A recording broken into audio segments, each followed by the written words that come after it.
কবি কবিগুরু রবীন্দ্রনাথ ঠাকুরের লেখা ছোট গল্প অপরিচিতা। আজ আমার বয়স ২৭ মাত্র। এই জীবনটা না দৈর্ঘ্যের হিসাবে বড়, না গুণের হিসাবে। তবু ইহার একটু বিশেষ মূল্য আছে। ইহা সেই ফুলের মতো, যাহার বুকের ওপরে ভ্রমর আসিয়া বসিয়াছিল, এবং সেই পদক্ষেপের ইতিহাস তাহার জীবনের মাঝখানে ফলের মতো গুটি ধরিয়া উঠিয়াছে। সেই ইতিহাসটুকু আকারে ছোট, তাই তাহাকে ছোট করিয়াই লিখিব। ছোটকে যাহারা সামান্য বলিয়া ভুল করেন না, তাহারা ইহার রস বুঝিবেন।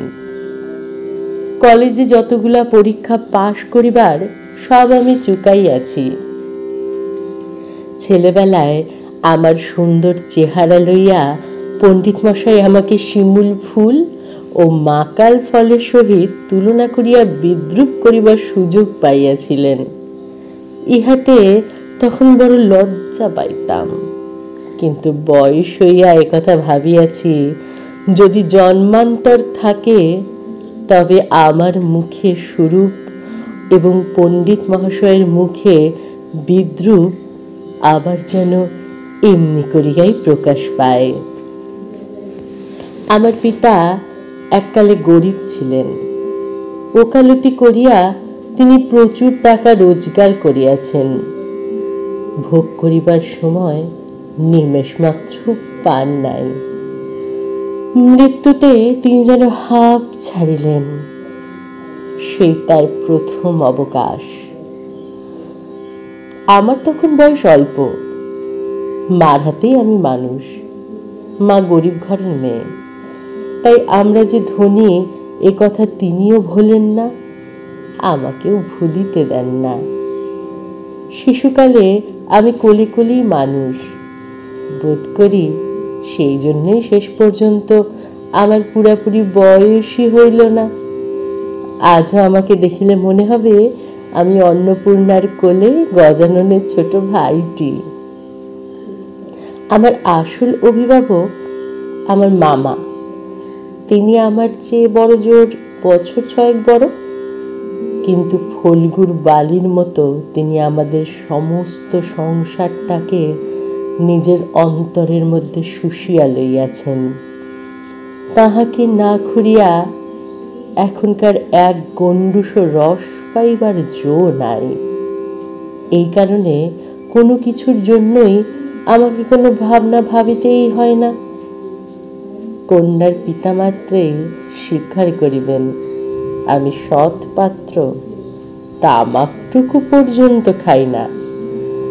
ভালো মানুষ হওয়ার কোনো ঝঞ্ঝাট নাই, তাই আমি নিতান্ত ভালো মানুষ।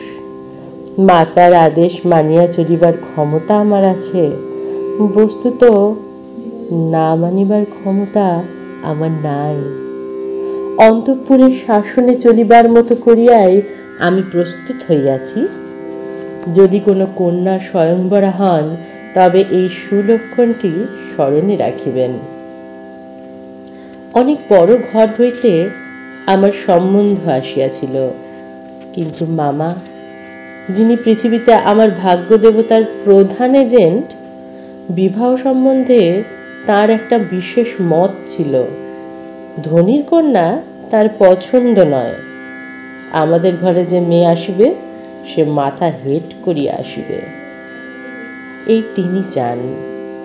অথচ টাকার প্রতি আসক্তি তার অস্থিমজ্জায় জড়িত। তিনি এমন বেয়াই চান, যাহার টাকা নাই, অথচ যে টাকা দিতে কুসুর করিবে না, যাহাকে শোষণ করা চলিবে, অথচ বাড়িতে আসিলে গুড়গুড়ির পরিবর্তে বাঁধা হুঁকায় তামাক দিলে যাহার নালিশ খাটিবে না। আমার বন্ধু হরিশ কানপুরে কাজ করে। সে ছুটিতে কলকাতায় আসিয়া আমার মন উতলা করিয়া দিল। সে বলিল, ওহে, মেয়ে যদি বলো, একটি খাসা মেয়ে আছে। কিছুদিন পূর্বেই এমএ পাশ করিয়াছি। সামনে যতদূর পর্যন্ত দৃষ্টি চলে শুধু ধু ধু করিতেছে। পরীক্ষা নাই, উমেদারি নাই, চাকরি নাই, নিজের বিষয় দেখিবার চিন্তাও নাই, শিক্ষাও নাই, ইচ্ছাও নাই। থাকিবার মধ্যেও ভেতরে আছেন মা আর বাহিরে আছেন মামা। এই অবকাশের মরুভূমির মধ্যে আমার হৃদয় তখন বিশ্বব্যাপী নারী রূপের মরীচিকা দেখিতেছিল। আকাশে তাহার দৃষ্টি, বাতাসে তাহার নিঃশ্বাস, তরু মর্মরে তাহার গোপন কথা।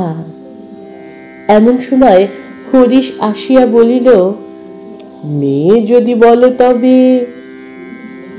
আমার শরীর মন বসন্ত বাতাসে বকুল বনের নবপল্লব রাশির মতো কাঁপিতে কাঁপিতে আলো ছায়া বনিতে লাগিল। হরিশ মানুষটা ছিল রসিক, রস দিয়া বর্ণনা করিবার শক্তি তাহার ছিল, আর আমার মন ছিল তৃষ্ণার্ত। আমি হরিশকে বলিলাম, একবার মামার কাছে কথাটা বাড়িয়ে দেখো। হরিশ আসার সময়তেই, আসর জমাইতে অদ্বিতীয়, তাই সর্বত্রই তাহার খাতির। মামাও তাহাকে পাইলে ছাড়িতে চান না। কথাটা তার বৈঠকে উঠিল। মেয়ের চেয়ে মেয়ের বাপের খবরটাই তাহার কাছে গুরুতর হইল। বাপের অবস্থা তিনি যেমনটি চান তেমনটি। এককালে ইহাদের বংশে লক্ষ্মীর মঙ্গল ঘট ভরা ছিল, এখন তাহা শূন্য বলিলেই হয়। অথচ তলায় সামান্য কিছু বাকি আছে। দেশে বংশমর্যাদা রাখিয়া চলা সহজ নয় বলিয়াই তিনি পশ্চিমে গিয়া বাস করিতেছেন। সেখানে গরিব গৃহস্থের মতোই থাকেন। একটি মেয়ে ছাড়া তারা নাই। সুতরাং তাহারই পশ্চাতে লক্ষ্মীর ঘরটি একেবারে উপুর করিতে দিতে দ্বিধা হইবে না। এসব ভালো কথা, কিন্তু মেয়ের বয়স যে 15, তাই শুনিয়া মামার মন ভার হইল। বংশে তো কোনো দোষ নাই। না, দোষ নাই। বাপ কোথাও তাহার মেয়ের যোগ্য বর খুঁজিয়া পান না। একে তো বরের হাট মহার্ঘ, তাহার পরে ধনুক ভাঙা পণ। কাজেই বাপ কেবলই সবুর করিতেছেন, কিন্তু মেয়ের বয়স সবুর করিতেছে না। যাই হোক, হরিশের সরস রসনার গুণ আছে। মামার মন নরম হইল। বিবাহের ভূমিকা অংশটা নির্বিঘ্নে সমাধা হইয়া গেল। কলিকাতার বাহিরে বাকি যে পৃথিবীটা আছে, সমস্তটাকেই মামা আন্দামান দ্বীপের অন্তর্গত বলিয়া জানেন। জীবনে একবার বিশেষ কাজে তিনি কোন্নগর পর্যন্ত গিয়াছিলেন। মামা যদি মনু হইতেন, তবে তিনি হাবড়ার পুল পার হওয়াটাকেই তাহার সংহিতায় একেবারে নিষেধ করিয়া দিতেন। মনের মধ্যে ইচ্ছা ছিল নিজের চোখে মেয়ে দেখিয়া আসিব। সাহস করিয়া প্রস্তাব করিতে পারিলাম না। কন্যাকে আশীর্বাদ করিবার জন্য যাহাকে পাঠানো হইল, সে আমাদের বিনু দাদা, আমার পিস্তুত ভাই। তাহার মতো রুচি এবং দক্ষতার পরে আমার 16 আনা নির্ভর করিতে পারি। বিনু দাদা ফিরিয়া আসিয়া বলিল, মন্দ নহে হে, খাঁটি সোনা বটে। বিনু দাদার ভাষাটা অত্যন্ত আট। যেখানে আমরা বলি চমৎকার, সেখানে তিনি বলেন চলনসই।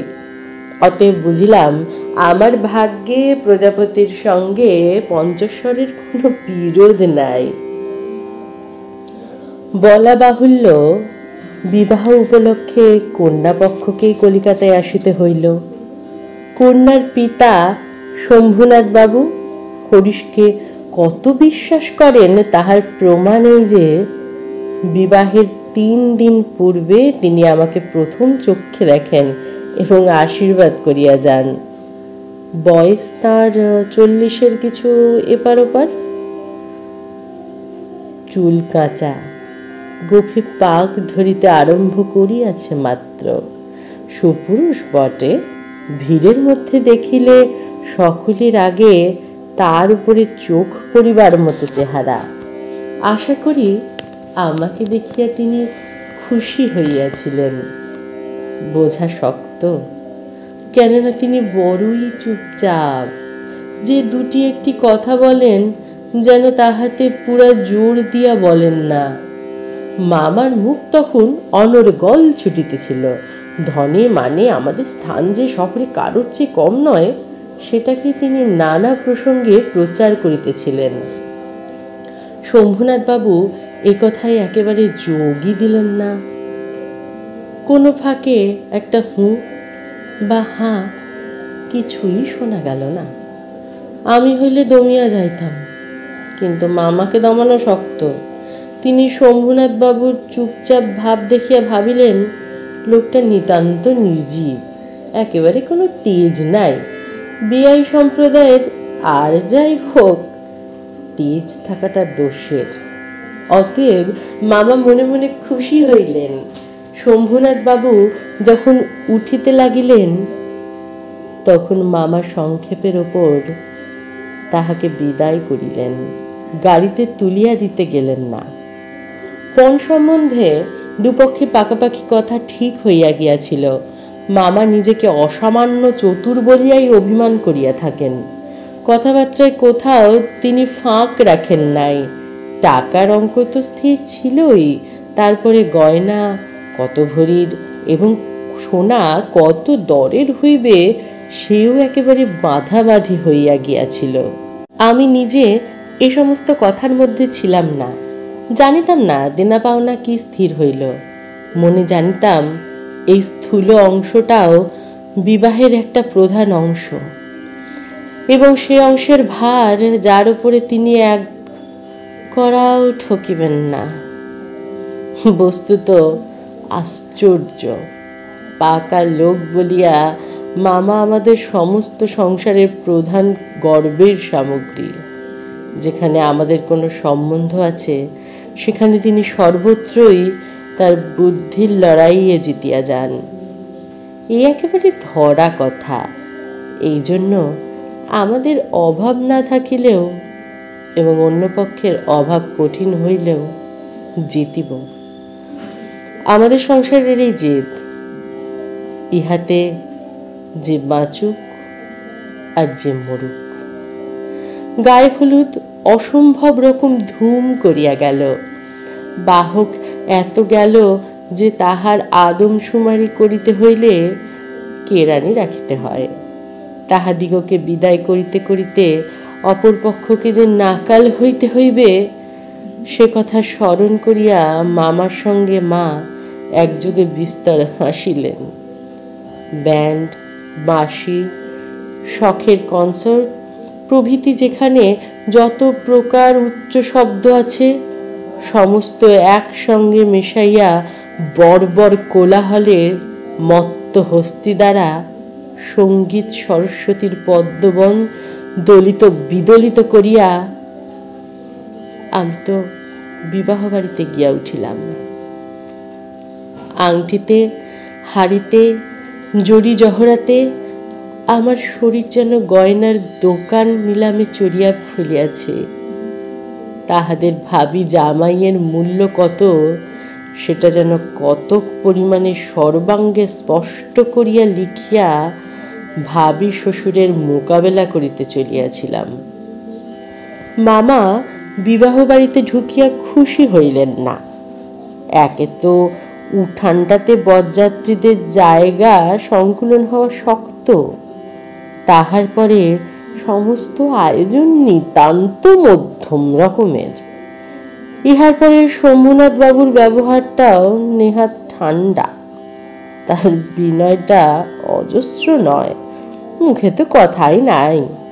কোমরে চাদর বাঁধা, গলা ভাঙা, টাক পরা, মিশ কালো এবং বিপুল শরীর তাহার একটি উকিল বন্ধু যদি নিয়ত হাত জোর করিয়া, মাথা হেলাইয়া, বিনম্রতা স্মিত হাস্যে ও গদগদ বচনে কনসার্ট পার্টির করতাল বাজিয়া হইতে শুরু করিয়া বরকর্তাদের প্রত্যেককে বার বার প্রচুর রূপে অভিষিক্ত করিয়া না দিতেন, তবে গোড়াতেই একটা স্পার হইত।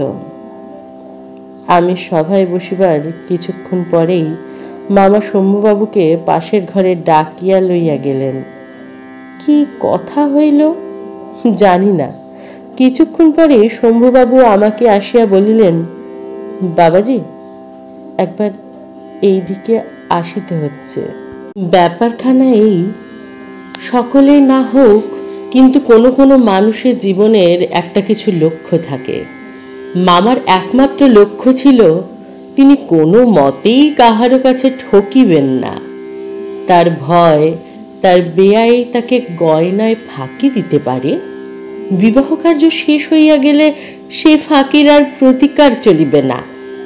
বাড়ি ভাড়া, সওগাত, লোক বিদায় প্রভৃতি সম্বন্ধে যেরকম টানাটানির পরিচয় পাওয়া গেছে, তাহাতে মামা ঠিক করিয়াছিলেন দেওয়া থোয়া সম্বন্ধে এই লোকটির শুধু মুখের কথার ওপর ভর করিলে চলিবে না। সেই জন্য বাড়ির শ্যাকরাকে শুদ্ধ আনিয়াছিলেন। পাশের ঘরে গিয়া দেখিলাম মামা এক তক্তপোষে এবং শ্যাকরা তাহার দাড়িপাল্লা, কোষ্ঠী পাতর প্রভৃতি লইয়া মেঝেই বসে আছে। শম্ভুনাথবাবু আমাকে বলিলেন, তোমার মামা বলিতেছেন বিবাহের কাজ শুরু হওয়ার আগেই তিনি কনের সমস্ত গয়না যাচাই করিয়া দেখিবেন। ইহাতে তুমি কি বলো? আমার মাথা হেট করিয়া চুপ করিয়া রহিলাম। মামা বলিলেন, ও আবার কি বলবে? আমি যা বলিব তাই হইবে। শম্ভুবাবু আমার দিকে চাহিয়া কহিলেন, সেই কথা তবে ঠিক, উনি যা বলিবেন তাই হইবে? এই সম্বন্ধে তোমার কিছুই বলার নাই? আমি একটু ঘাড় নাড়ের ইঙ্গিতে জানাইলাম, এসব কথায় আমার সম্পূর্ণ অনধিকার। আচ্ছা, তবে বসো, মেয়ের গা হইতে সমস্ত গয়না খুলিয়া আনিতেছি। এই বলিয়া তিনি উঠিলেন। মামা বলিলেন, অনুপম এখানে কি করিবে? ও সভায় গিয়া বসুক। শম্ভুনাথ বলিলেন, না, সভায় নয়, এখানেই বসিতে হইবে। কিছুক্ষণ পরে তিনি একখানা গামছা বাঁধা গহনা আনিয়া তক্তপোষের ওপর মেলিয়া ধরিলেন। সমস্তই তাহার পিতামহীদের আমলের গহনা, হাল ফ্যাশনের সূক্ষ্ম কাজ নয়। যেমন মোটা তেমনি ভারী। শ্যাকরা গয়না হাতে তুলিয়া লইয়া বলিল, এ আর কি দেখিব, ইহাতে খাদ নাই। এমন সোনা এখনকার দিনে ব্যবহারই হয় না। এই বলিয়া সে মকর মুখা মোটা একখানা বালায় একটু চাপ দিয়া দেখাইল, তাহা বাকিয়া যায়। মামা তখনই তাহার নোট বইয়ের গহনাগুলির ফর্দ টুকিয়া লইলেন, পাছে যাহারা দেখানো হইয়াছে তাহার কোনোটা কম না পড়ে। হিসাব করিয়া দেখিলেন গয়নার যে পরিমাণ দেবার কথা, এগুলি সংখ্যায়, দরে এবং ভারে তার অনেক বেশি। গয়নাগুলির মধ্যে একজোড়া ইয়াররিং ছিল। শম্ভুবাবু সেইটে শ্যাকরার হাতে দিয়া বলিলেন, এইটি একবার পরখ করিয়া দেখো। শ্যাকরা কহিল, ইহা বিলাতি মাল, ইহাতে সোনার ভাগ সামান্যই আছে। শম্ভুবাবু ইয়াররিং জোড়া মামার হাতে দিয়া বলিলেন, এটা আপনারাই রাখিয়া দিন। মামা সেটা হাতে লইয়া দেখিলেন এই ইয়াররিং দিয়া এই কন্যাকে তাহারা আশীর্বাদ করিয়াছিলেন। মামার মুখ লাল হইয়া উঠিল। দরিদ্র তাহাকে ঠকাইতে চাহিবে, কিন্তু তিনি ঠকিবেন না। এই আনন্দ সম্ভোগ হইতে বঞ্চিত হইলেন এবং তাহার উপরেও কিছু উপরি পাওনা জুটিল। অত্যন্ত মুখ ভার করিয়া বলিলেন, অনুপম, যাও, তুমি সভায় গিয়ে বসোগে। শম্ভুবাবু বলিলেন, না, এখন সভায় বসিতে হইবে না, চলুন আগে আপনাদের খাওয়াইয়া দিই।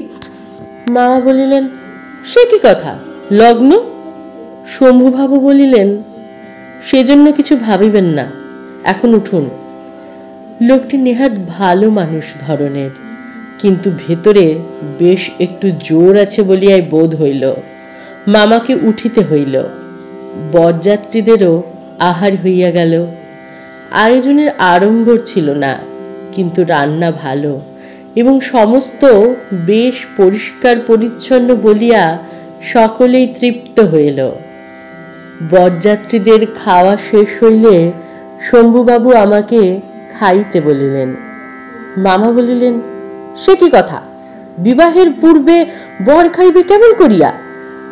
এ সম্বন্ধে মামার কোনো মত প্রকাশকে তিনি সম্পূর্ণ উপেক্ষা করিয়া আমার দিকে চাহিয়া বলিলেন, তুমি কি বলো, বসিয়া যাইতে দোষ কিছু আছে? মূর্তিমতী মাতৃ আজ্ঞা স্বরূপে মামা উপস্থিত, তার বিরুদ্ধে চলা আমার পক্ষে অসম্ভব। আমি আহারে বসিতে পারিলাম না। তখন শম্ভুবাবু মামাকে বলিলেন, আপনাদিগকে অনেক কষ্ট দিয়াছি, আমরা ধনী নই, আপনাদের যোগ্য আয়োজন করিতে পারি নাই, ক্ষমা করিবেন। রাত হইয়া গেছে, আর আপনাদের কষ্ট বাড়াইতে ইচ্ছা করি না। এখন তবে? মামা বলিলেন, তা সবাই চলুন, আমরা তো প্রস্তুত আছি। শম্ভুবাবু বলিলেন, তবে আপনাদের গালি বলিয়া দিই। মামা আশ্চর্য হইয়া বলিলেন, ঠাট্টা করিতেছেন নাকি? শম্ভুবাবু কহিলেন, ঠাট্টা তো আপনাই করিয়াছেন, ঠাট্টার সম্পর্কটাকে স্থায়ী করিবার ইচ্ছা আমার নাই। মামার দু চোখ এত বড় করিয়া মেলিয়া অবাক হইয়া রহিলেন। শম্ভুবাবু কহিলেন, আমার কন্যার গহনা আমি চুরি করিব, এই কথা যারা মনে করে তাদের হাতে আমি কন্যা দিতে পারি না। আমাকে একটি কথাও বলাও তিনি আবশ্যক বোধ করিলেন না, কারণ প্রমাণ হইয়া গিয়াছে আমি কেহই নই। তারপরে যা হইল সে আমার বলিতে ইচ্ছে করে না। ঝাড় লণ্ঠন ভাঙিয়া চুরিয়া, জিনিসপত্র লণ্ডভণ্ড করিয়া বরযাত্রীর দল দক্ষযজ্ঞের পালা সারিয়া বাহির হইয়া গেল। বাড়ি ফিরিবার সময় ব্যান্ড, রসনচৌকি ও কনসার্ট একসঙ্গে বাজিল না, এবং অভ্রের ঝাড়গুলো আকাশের তারার উপর আপনাদের কর্তব্যের বরাত দিয়া কোথায় যে মহানির্বাণ লাভ করিল, সন্ধান পাওয়া গেল না। বাড়ির সকলে তো রাগিয়া আগুন, কন্যার পিতা এত গুমর, কলি যে চার পোয়া হইয়া আসিল। সকলে বলিল, দেখি মেয়ের বিয়ে দেন কেমন করিয়া, কিন্তু মেয়ের বিয়ে হইবে না এ ভয় যাহার মনে নাই, তার শাস্তির উপায় কি? সমস্ত বাংলাদেশের মধ্যে আমি একমাত্র পুরুষ যাহাকে কন্যার বাপ বিবাহের আসর হইতে নিজে ফিরাইয়া দিয়াছে। এত বড় সৎপাত্রের কপালে এত বড় কলঙ্কের দাগ, কোন নষ্ট গ্রহ এত আলো জ্বালাইল, বাজনা বাজাইয়া সমারোহ করিয়া আঁকিয়া দিল। বরযাত্রীরা এই বলিয়া কপাল চাপড়াইতে লাগিল যে বিবাহ হইল না, অথচ আমাদের ফাঁকি দিয়া খাওয়াইয়া দিল। পাক যন্ত্রটাকে সমস্ত অন্ন শুদ্ধ সেখানে টান মারিয়া ফেরিয়া দিয়া আসিতে পারিলে তবে আফসোস মিটিত। বিবাহের চুক্তিভঙ্গ ও মানহানির দাবিতে নালিশ করিব বলিয়া মামা অত্যন্ত গোল করিয়া বেড়াইতে লাগিলেন। হিতৈষীরা বুঝাইয়া দিলেন, তাহা হইলে তামাশার যেটুকু বাকি আছে তাহা পুরা হইবে। বলা বাহুল্য, আমিও খুব রাগিয়া গিয়াছিলাম। কোন গতিকে শম্ভুনাথ বিষম জব্দ হইবে, আমাদের পায়ে ধরিয়া আসিয়া পড়িবেন, গোফের রেখায় তা দিতে দিতে এইটি কেবল কামনা করিতে লাগিলাম। কিন্তু এই আক্রোশের কালো রঙের স্রোতের পাশাপাশি আর একটা স্রোত বহিতেছিল, যেটা রং একেবারেই কালো নয়। সমস্ত মন যে সেই অপরিচিতার পানে ছুটিয়া গিয়াছিল, এখনো যে তাহাকে কিছুতেই টানিয়া ফিরাইতে পারি না। দেওয়ালটুকুর আড়ালে রহিয়া গেল গো। কপালে তার চন্দন আঁকা, গায়ে তার লাল শাড়ি, মুখে তার লজ্জার রক্তিমা, হৃদয়ের ভেতরে কি যেন তা কেমন করিয়া বলিব। আমার কল্পলোকের কল্পলতাটি বসন্তের সমস্ত ফুলের ভার আমাকে নিবেদন করিয়া দেবার জন্য নত হইয়া পড়িয়াছিল। হাওয়া আসে, গন্ধ পাই, পাতার শব্দ শুনি, কেবল আর একটি মাত্র পা ফেলিবার অপেক্ষা। এমন সময় সেই এক পদক্ষেপের দূরত্বটুকু এক মুহূর্তে অসীম হইয়া উঠিল। এতদিন যে প্রতি সন্ধ্যায় আমি বিনু দাদার বাড়িতে গিয়া তাহাকে অস্থির করিয়া তুলিয়াছিলাম, বিনুদার বর্ণনার ভাষা অত্যন্ত সংকীর্ণ বলিয়াই তার প্রত্যেক কথাটি স্ফুলিঙ্গের মতো আমার মনের মাঝখানে আগুন জ্বালাইয়া দিয়াছিল। বুঝিয়াছিলাম মেয়েটির রূপ বড় আশ্চর্য, কিন্তু না দেখিলাম তাহাকে চোখে, না দেখিলাম তার ছবি। সমস্ত অস্পষ্ট রহিয়া গেল।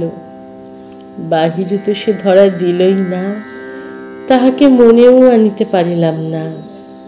এই জন্য মন সেদিনকার সেই বিবাহ সভার দেওয়ালটার বাহিরে ভূতের মতো নিঃশব্দে দীর্ঘশ্বাস ফেলিয়া বেড়াইতে লাগিল। হরিশের কাছে শুনিয়াছি মেয়েটিকে আমার ফটোগ্রাফ দেখানো হইয়াছিল। পছন্দ করিয়াছে বই কি, না করিবার তো কোনো কারণ নাই।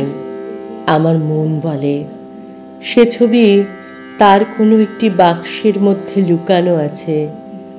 একলা ঘরে দরজা বন্ধ করিয়া এক একদিন নিরালা দুপুরবেলায় সে সেটিকে খুলিয়া দেখে না। যখন ঝুঁকিয়া পড়িয়া দেখে, তখন ছবিটির ওপরে কি তার মুখের দুধার দিয়া এলো চুল আসিয়া পড়ে না। হঠাৎ বাহিরে কাহারো পায়ের শব্দ পাইলে সে কি তাড়াতাড়ি তার সুগন্ধ আঁচলের মধ্যে ছবিটি লুকাইয়া ফেলে না। দিন যায়, একটা বৎসর গেল। মামা তো লজ্জায় বিবাহ সম্বন্ধের কথা তুলিতেই পারেন না। মার ইচ্ছা ছিল আমার অপমানের কথা যখন লোকের সামনে তুলিবেন, তখন বিবাহ চেষ্টা করিয়া দেখিবেন না। এদিকে আমি শুনিলাম সে মেয়ের নাকি ভালো পাত্র জুটিয়াছিল, কিন্তু সে পণ করিয়াছে বিবাহ করিবে না। শুনিয়া আমার মন পুলকের আবেশে ভরিয়া গেল। আমি কল্পনায় দেখিতে লাগিলাম সে ভালো করিয়া খায় না, সন্ধ্যা হইয়া আসে সে চুল বাঁধিতে ভুলিয়া যায়। তার বাপ তার মুখের পানে চান আর ভাবেন, আমার মেয়ে দিনে দিনে এমন হইয়া যাইতেছে কেন।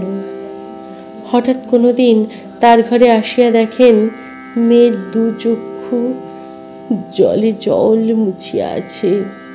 জিজ্ঞাসা করেন, মা তোর কি হইয়াছে, বল আমাকে।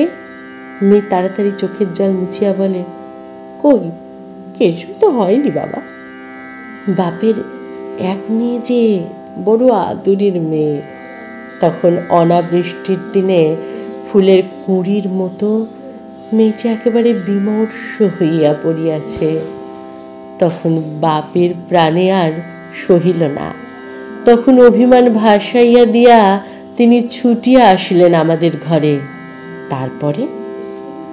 তারপরে মনের মধ্যে যে কালো রঙের ধারাটা বহিতেছিল, সে যেন কালো সাপের মতো রূপ ধরিয়া ফোঁস করিয়া উঠিল।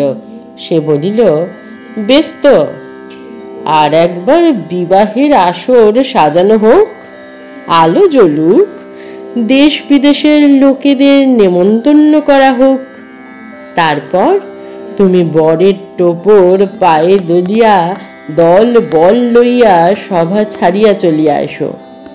কিন্তু যে ধারাটি চোখের জলের মতো শুভ্র, সে রাজহংসের রূপ ধরিয়া বলিল, যেমন করিয়া আমি একদিন দময়ন্তীর পুষ্প বনে গিয়াছিলাম, তেমনি করিয়া আমাকে একবার উড়াইয়া যাইতে দাও।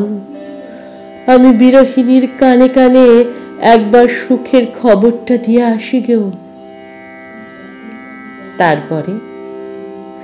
তারপরে দুঃখের রাত পোহাইল, নববর্ষার জল পড়িল, ম্লান ফুলটি মুখ তুলিল। এবারে সেই দেওয়ালটার বাহিরে রহিল সমস্ত পৃথিবীর, আর সবাই ভেতরে প্রবেশ করিল একটি মাত্র মানুষ। তারপরে আমার কথাটি ফুরালো। কিন্তু এমন কথা এমন করিয়া ফুরাইল না। যেখানে আসিয়া তাহা অফুরান হইয়াছে, সেখানকার বিবরণ একটুখানি বলিয়া আমার এ লেখা শেষ করিয়া দিই। মাকে লইয়া তীর্থে চলিয়াছিলাম। আমার উপরই ভার ছিল, কারণ মামা এবারেও হাবড়ার পুল পার হন নাই। রেলগাড়িতে ঘুমাইতেছি। ঝাঁকানি খাইতে খাইতে মাথার মধ্যে নানা প্রকার এলোমেলো স্বপ্নের ঝুমঝুমি বাজিতেছিল। হঠাৎ একটা কোন স্টেশনে জাগিয়া উঠিলাম। আলোতে অন্ধকারে মেশাশেও এক স্বপ্ন, কেবল আকাশের তারাগুলি চিরপরিচিত, আর সবই অজানা, অস্পষ্ট। স্টেশনের দ্বীপ কয়টা খাড়া হইয়া দাঁড়াইয়া আলো ধরিয়া এই পৃথিবীটাকে যে কত অচেনা, এবং যাহা চারিদিকে তাহা যে কতই বহু দূরে, তাহাই দেখাইতেছে। গাড়ির মধ্যে মা ঘুমাইতেছেন। আলোর নিচে সবুজ পর্দা টানা, তরঙ্গ বাক্স, জিনিসপত্র সমস্তই কে কার ঘাড়ে এলোমেলো হইয়া রহিয়াছে। তাহারা যেন স্বপ্নলোকের উলট পালট আসবাব। সবুজ প্রদেশের মিটমিটে আলোতে থাকা এবং না থাকার মাঝখানে কেমন একরকম হইয়া পড়িয়া আছে। এমন সময় সে অদ্ভুত পৃথিবীর অদ্ভুত রাত্রে কে বলিয়া উঠিল, শিগগির চলে আয়, এই গাড়িতে জায়গা আছে। মনে হইল যেন গান শুনিলাম। বাঙালি মেয়ের গলায় বাংলা কথা যে কি মধুর, তাহা এমন করিয়া অসময়ে অজায়গায় আচমকা শুনিলে তবে সম্পূর্ণ বুঝতে পারা যায়। কিন্তু এই গলাটিকে একমাত্র মেয়ের গলা বলিয়া একটা শ্রেণীভুক্ত করিয়া দেওয়া চলে না। এ কেবল একটি মানুষের গলা। শুনিলেই মন বলিয়া ওঠে, এমন তো আর শুনি নাই।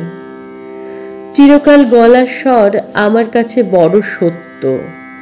রূপ জিনিসটি বড় কম নয়, কিন্তু মানুষের মধ্যে যার অন্তরতম এবং অনির্বচনীয়, আমার মনে হয় কণ্ঠস্বর যেন তারই চেহারা। আমি তাড়াতাড়ি গাড়ির জানলা খুলিয়া বাহিরে মুখ বাড়াইয়া দিলাম। কিছুই দেখিলাম না। প্ল্যাটফর্মের অন্ধকারে দাঁড়াইয়া গার্ড তাহার এক চক্ষু লণ্ঠন নাড়িয়া দিল। গাড়ি চলিল। আমি জানলার কাছেই বসিয়া রহিলাম। আমার চোখের সামনে কোনো মূর্তি ছিল না, কিন্তু হৃদয়ের মধ্যে আমি একটি হৃদয়ের রূপ দেখিতে লাগিলাম। সে যেন এই তারাময়ী রাত্রির মতো আবৃত্ত করিয়া ধরে, কিন্তু তাহাকে ধরিতে পারা যায় না। ওগো সুর, অচেনা কণ্ঠের সুর, এক নিমেষে তুমি যে আমার চিরপরিচয়ের আসনটির ওপর আসিয়া বসিয়াছ। কি আশ্চর্য পরিপূর্ণ তুমি! চঞ্চল কালের ক্ষুব্ধ হৃদয়ের উপরে ফুলটির মতো ফুটিয়াছ, অথচ তার ঢেউ লাগিয়া একটি পাপড়িও টলে নাই। অপরিমেয় কোমলতার এতটুকু দাগ পড়ে নাই। গাড়ি লোহার মৃদঙ্গে তাল দিতে দিতে চলিল। আমি মনের মধ্যে গান শুনিতে শুনিতে চলিলাম। তাহার একটি মাত্র দোয়া, গাড়িতে জায়গা আছে। আছে কি জায়গা?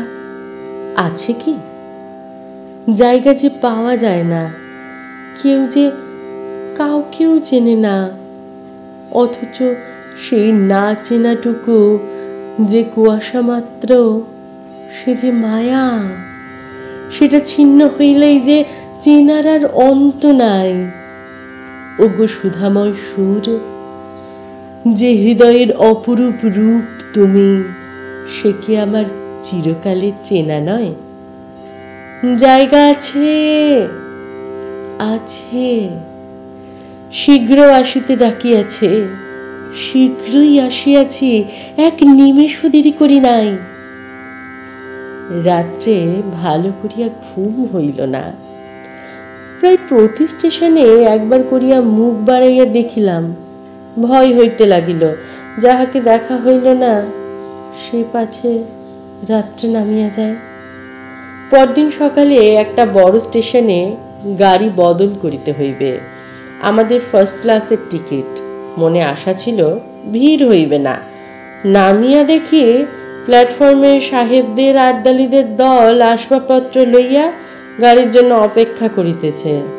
কোনো এক ফৌজের বড় জেনারেল সাহেব ভ্রমণে বাহির হইয়াছেন। 2-3 মিনিট পরেই গাড়ি আসিল। বুঝিলাম ফার্স্ট ক্লাসের আশা ত্যাগ করিতে হইবে।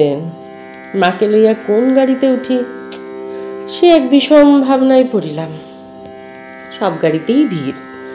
দাঁড়ে দাঁড়িয়ে উকি মারিয়া মারিয়া বেড়াইতে লাগিলাম। এমন সময় সেকেন্ড ক্লাসের গাড়ি হইতে একটি মেয়ে আমার মাকে লক্ষ্য করিয়া বলিলেন, আপনারা আমাদের গাড়িতে আসুন না, এখানে জায়গা আছে। আমি তো চমকাইয়া উঠিলাম। সেই আশ্চর্য মধুর কণ্ঠ, সেই গানের ধোয়া। জায়গা আছে।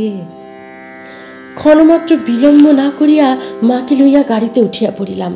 জিনিসপত্র তুলিবার প্রায় সময় ছিল না। আমার মতো অক্ষম দুনিয়ায় নাই।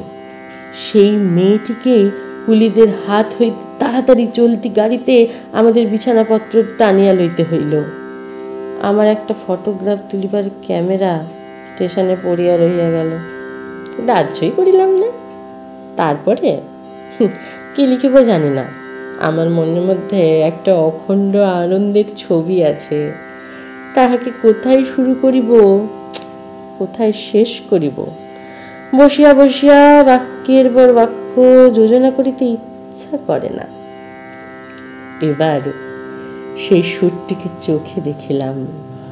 তখন তাহাকে সুর বলিয়াই মনে হইল। মায়ের মুখের দিকে চাহিলাম। দেখিলাম তাহার চোখে পলক পড়িতেছে না। মেয়েটির বয়স 16 কি 17 হইবে, কিন্তু নবযৌবন ইহার দেহে মনে কোথাও যেন এতটুকু ভার চাপাইয়া দেয় নাই। ইহার গতি সহজ, দীপ্ত, নির্মল, সৌন্দর্যের সুচিতা অপূর্ব। ইহার কোনো জায়গায় কিছু জরিমা নাই। আমি দেখিতেছি বিস্তারিত করিয়া কিছু বলা আমার পক্ষে অসম্ভব। এমনকি সে যে কি রঙের শাড়ি পরিয়া কেমন করিয়া পরিয়াছিল তাহাও ঠিক করিয়া বলিতে পারিব না।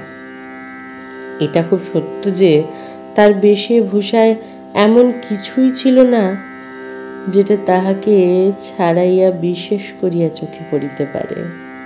সে নিজের চারিদিকের সকলের চেয়ে অধিক রজনীগন্ধার শুভ্র মঞ্জুরির মতো সরল বৃন্তটির উপরে দাঁড়াইয়া যে গাছে ফুটিয়াছে সে গাছকে সে একেবারে অতিক্রম করিয়া উঠিয়াছে। সঙ্গে 2-3টে ছোট ছোট মেয়ে ছিল, তাহাদিগকে লইয়া তাহার হাসি আর কথার অন্ত ছিল না। আমি হাতে একখানা বই লইয়া সেদিকে কান পাতিয়া রাখিয়াছিলাম। যেটুকু কানে আসিতেছিল সে তো সমস্তই ছেলে মানুষদের সঙ্গে ছেলে মানুষের কথা। তাহার বিশেষত্ব এই যে তাহার মধ্যে বয়সের তফাৎ কিছুমাত্র না। ছোটদের সঙ্গে সে অনায়াসে এবং আনন্দে ছোট হইয়া গিয়াছিল। সঙ্গে কতগুলি ছবিওয়ালা ছেলেদের গল্পের বই। তাহারই কোনো একটা বিশেষ গল্প শুনাইবার জন্য মেয়েরা তাহাকে ধরিয়া পড়িল। এই গল্প নিশ্চয়ই তারা 20-25 বার শুনিয়াছে। মেয়েদের কেন যে এত আগ্রহ তাহা বুঝিলাম। সেই সুধাকণ্ঠের সোনার কাঠিটিতে সকল কথা যেন সোনা হইয়া ওঠে।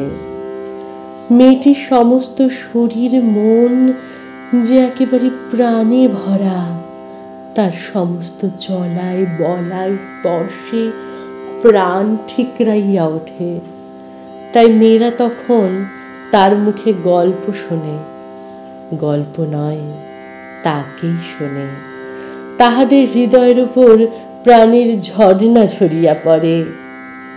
তার সেই উদ্ভাসিত প্রাণ আমার সেদিনকার সমস্ত সূর্যকিরণকে সজীব করিয়া তুলিল। আমার মনে হইল আমাকে যে প্রকৃতি তাহার আকাশ দিয়া বেষ্টন করিয়াছে সে ওই তরুণী অক্লান্ত অম্লান প্রাণে প্রাণীর বিশ্বব্যাপী বিস্তার। পরে স্টেশনে পৌঁছাতেই খাবারওয়ালাকে ডাকিয়া সে খুব খানিকটা চানা মুঠ করিয়া কিনিল এবং মেয়েদের সঙ্গে মিলিয়া নিতান্ত ছেলে মানুষের মতো করিয়া কলহাস্য করিতে করিতে অসংকোচে খাইতে লাগিল। আমার প্রকৃতি যে জাল দিয়া বেড়া, আমি কেন বেশ সহজে হাসি মুখে মেয়েটির কাছে এই চানা এক মুঠ চাহিয়া লইতে পারিলাম না? হাত বাড়াইয়া দিয়া কেন আমার লোভ স্বীকার করিলাম না? মা ভালো লাগা এবং মন্দ লাগার মধ্যে দোমানা হইয়াছিলেন। গাড়িতে আমি পুরুষ মানুষ, তবু ইহার কিছুমাত্র সংকোচ নাই। বিশেষত এমন লোভীর মতো খাইতেছে সেটা ঠিক তার পছন্দ হইতেছিল না। অথচ ইহাকে বেহায়া বলিলেও তাহার ভ্রম হয় না। তার মনে হইল এ মেয়ের বয়স হইয়াছে কিন্তু শিক্ষা হয় নাই। মা হঠাৎ কারো সঙ্গে আলাপ করিতে পারেন না। মানুষের সঙ্গে দূরে দূরে থাকাই তার অভ্যাস। এই মেয়েটির পরিচয় লইতে তার খুব ইচ্ছা, কিন্তু স্বাভাবিক বাধা কাটাইয়া উঠিতে পারিতেছিলেন না। এমন সময় গাড়ি একটি বড় স্টেশনে আসিয়া থামিল। সেই জেনারেল সাহেবের একদল অনুষঙ্গী এই স্টেশন হইতে উঠিবার উদ্যোগ করিতেছে। গাড়ির কোথাও জায়গা নাই। বারবার আমাদের গাড়ির সামনে দিয়া তারা ঘুরিয়া গেল। মা তো ভয়ে আড়ষ্ট, আমিও মনের মধ্যে শান্তি পাইতেছিলাম না। গাড়ি ছাড়িবার অল্পকাল পূর্বে একজন দেশি রেলওয়ে কর্মচারী নাম লেখা 2খানা টিকিট গাড়ির 2 বেঞ্চের শিয়রের কাছে লটকাইয়া দিয়া আমাকে বলিলেন, এ গাড়ির এই 2 বেঞ্চ আগে হইতেই 2 সাহেব রিজার্ভ করিয়াছেন, আপনাদিগকে অন্য গাড়িতে যাইতে হইবে। আমি তো তাড়াতাড়ি ব্যস্ত হইয়া উঠাইয়া দাঁড়ালাম। মেয়েটি হিন্দিতে বলিল, না, আমরা গাড়ি ছাড়িব না। সে লোকটিকে রোখ বলিয়া বলিল, না ছাড়িয়া উপায় নাই। কিন্তু মেয়েটির চলিষ্ণুতাকে কোনো লক্ষণ না দেখিয়া সে নামিয়া গিয়া ইংরেজ স্টেশন মাস্টারকে ডাকিয়া আনিল। সে আসিয়া আমাকে বলিল, আমি দুঃখিত, কিন্তু শুনিয়া আমি কুলি কুলি করিয়া ডাক ছাড়িতে লাগিলাম। মেয়েটি উঠিয়া দুই চক্ষে অগ্নি বর্ষণ করিয়া বলিল, না, আপনি যাইতে পারবেন না, যেমন আছেন বসিয়া থাকুন। বলিয়া সে দ্বারের কাছে দাঁড়াইয়া স্টেশন মাস্টারকে ইংরেজি ভাষায় বলিল, এ গাড়ি আগে হইতে রিজার্ভ করা, এ কথা মিথ্যা। বলিয়া নাম লেখা টিকিটটি খুলিয়া প্ল্যাটফর্মে ছুঁড়িয়া ফেলিয়া দিল। ইতিমধ্যে আর্দালি সমেত ইউনিফর্ম পরা সাহেব দ্বারের কাছে আসিয়া দাঁড়াইয়াছিল। গাড়িতে সে তার আসবাব উঠাইবার জন্য আর্দালিকে প্রথমে ইশারা করিয়াছিলেন, তাহার পরে মেয়েটির মুখের দিকে তাকাইলেন। তার কথা শুনিয়া ভাব দেখিয়া স্টেশন মাস্টারকে একটু স্পর্শ করিল এবং তাহাকে আড়ালে লইয়া গিয়া কি কথা হইল জানি না, দেখা গেল গাড়ি ছাড়িবার সময় অতীত হইলেও আর একটা গাড়ি জুড়িয়া তবেই ট্রেন ছাড়িল। মেয়েটি তার দলবল লইয়া আবার এক পত্তন চানা মুঠ খাইতে শুরু করিল। আমি লজ্জায় জালনার বাহিরে মুখ বাড়াইয়া প্রকৃতির শোভা দেখিতে লাগিলাম। কানপুরে গাড়ি আসিয়া থামিল। মেয়েটি জিনিসপত্র বাঁধিতে প্রস্তুত। স্টেশনে একটি হিন্দুস্থানি চাকর ছুটিয়া আসিয়া ইহাদিগকে নামাইবার উদ্যোগ করিতে লাগিল। মা তখন আর থাকিতে পারিলেন না। মা জিজ্ঞাসা করিলেন, তোমার নাম কি মা? মেয়েটি বলিল, আমার নাম কল্যাণী।